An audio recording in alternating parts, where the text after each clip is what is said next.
Chapter 6, Divided by Two. When I woke up, Dr. Thagoras was leaning over me, splashing water on my face from a glass. I sat up and looked at Benedict just as he opened his eyes. "Are you boys all right?" Dr. Thagoras asked. I touched the side of my head. It felt okay. "I'm fine," I said. Benedict pointed at the robot. "But that thing is dangerous."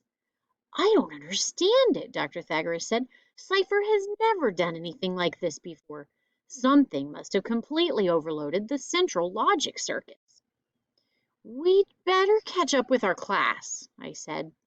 I figured if I got lucky, we'd be able to join them before Miss Fractali realized we were missing. And I didn't want to stay down there long enough for the doctor to figure out that Benedict could overload pretty much anyone's logic circuits. "Don't you want to see the exhibit?" Dr. Thagoras asked. He picked up the box from the floor and started flipping the 3 switches, making the lights go on and off. "Look, I can count from 0 to 7. If I had 4 switches, I could count to 15. "You can count on us getting out of here," Benedict said as he fled from the room. "We'll check it out next time." I hurried after Benedict. I'd had enough switches and lights and numbers for a while. We went upstairs and managed to slip back with our class just as they were leaving the Chamber of Fractions and headed for the amazing History of Zero diorama. I didn't pay much attention to the museum exhibits during the rest of the visit. I was feeling a bit fuzzy. I figured I hadn't totally recovered from getting zapped. After we'd visited the rest of the museum, we got on the bus and headed back to school. Since we'd spent most of the school day in the math museum, we had a reading lesson for the rest of the afternoon. "Be sure to study your math tonight and tomorrow," Miss Fractali said when the bell rang. "We're having a big test on Wednesday, and because you all behaved so well in the museum, I've decided to give you a special reward. If the average test score is high enough, you'll earn a class party with ice cream sundaes." That produced cheers from everyone except Benedict. "Now I have to study really hard or everyone will blame me," he said. "Come on," I said. You won't do that badly." "I hope you're right," Benedict said. "I don't want to go through life being known as the kid who killed the ice cream party." "Hold on, I think she needs me." I watched Miss Fractali as she searched for her key. She kept stuff locked in a cabinet near the door, but she was always losing the key. I walked over to her desk, looked at it, looked under it, looked at it again, and then spotted the key inside her empty coffee cup. "There it is," I said. I could have gone right to the coffee cup, but I figured it seemed more impressive this way. "Thank you, Logan." She took the key and opened the cabinet. "Maybe you can ask her to give me a break on the math test since you're always finding the key," Benedict said. "I don't think that would work," I said. "Come on, let's get going. My mom's probably waiting outside." My mom was picking Benedict and me up. She had to shop for my grandma's birthday present and had promised we could ride along to the mall. Luckily, she wouldn't drag us to the boring stores. We'd get to go off on our own. But first, she took us to the food court on the top floor and bought us frozen juice drinks. The orange banana slush monster with extra honey is about as perfect a drink as you can get. It has enough fruit to make Mom happy and enough sugar to keep me hoppy. "Okay, Logan, I'll meet you and Benedict right here in 2 hours," my mom said. "Don't be late." We won't. I'd learned that lesson the hard way. The one time I didn't meet Mom on time, she'd had them announce my name over the mall loudspeakers. Talk about embarrassing, especially the part where they described me as a lost little boy. "Have fun," she said. "We will, thanks." I turned to Benedict. "Where do you want to go?" He slurped a long drink through his straw before answering. He'd gotten coconut cream with extra hazelnut syrup. "Well, she told us to have fun, so that means the game store, right?" "For sure." We headed toward the escalator. I took a big drink too and then wished I hadn't as a sharp pain jabbed my forehead. "Brain freeze!" I shouted.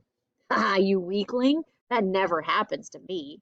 Benedict drained the rest of his drink in one huge slurp. "See? I'm invulnerable." Then he grabbed his forehead and screamed, "Ow!" "At least it doesn't last long," I said. By the time we reached the next level, my pain was gone. Benedict had stopped howling, too.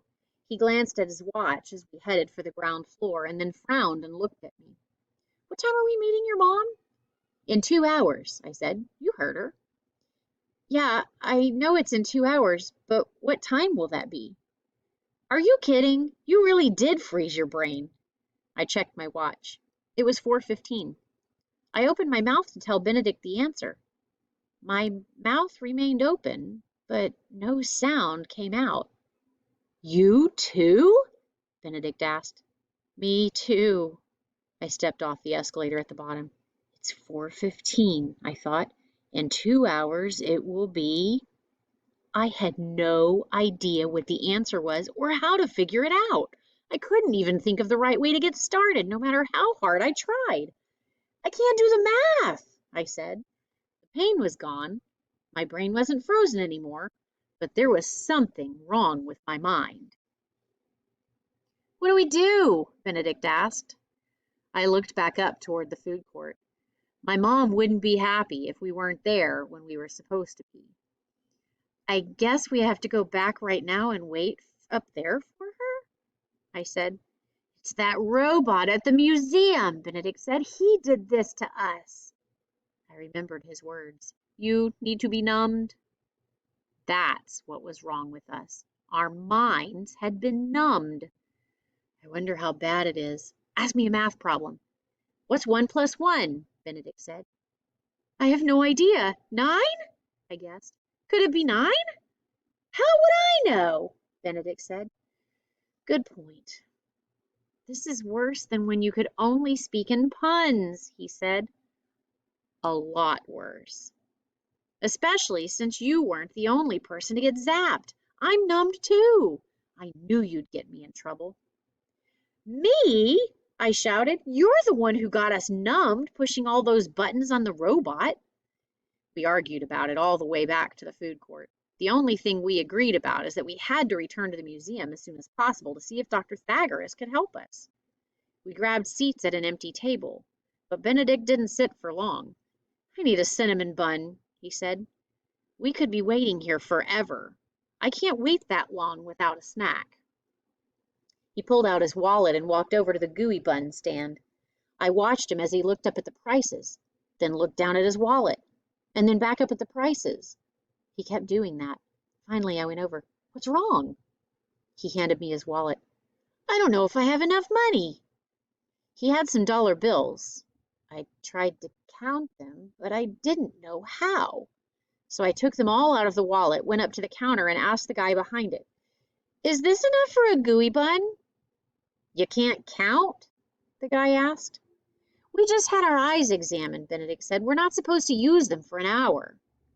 The guy frowned, but he took the money and counted it.